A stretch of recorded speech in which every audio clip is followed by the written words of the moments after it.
இந்த முழு உலகத்திற்கும் என் ஆண்டவர் ஒரு செய்தியை சொல்கிறார். அந்த செய்தியை தான் கேட்டுக் கொண்டிருக்கிற தேவ ஜனமே, உனக்கு பலிபீடத்தில் வந்து நான் சொல்லிக் கொண்டிருக்கிறேன். இதோ எல்லா ஜனத்திற்கும் மிகுந்த சந்தோஷம். இன்றைக்கு எத்தனை பேர் சொல்ல போறீங்க, என் இல்லத்தில் மிகுந்த சந்தோஷம் உண்டாக போகிறது.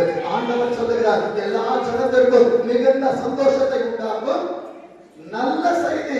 இன்றைக்கு ஆண்டவர் திருச்சபைக்கு வந்தது உனக்கு நற்செய்தியை சொல்லுவதற்காக. எத்தனை பேர் ஆமென் சொல்லலாம்? வேதம் சொல்லுகிறது, நற்செய்தியை உங்களுக்கு அறிவிக்கிறேன்.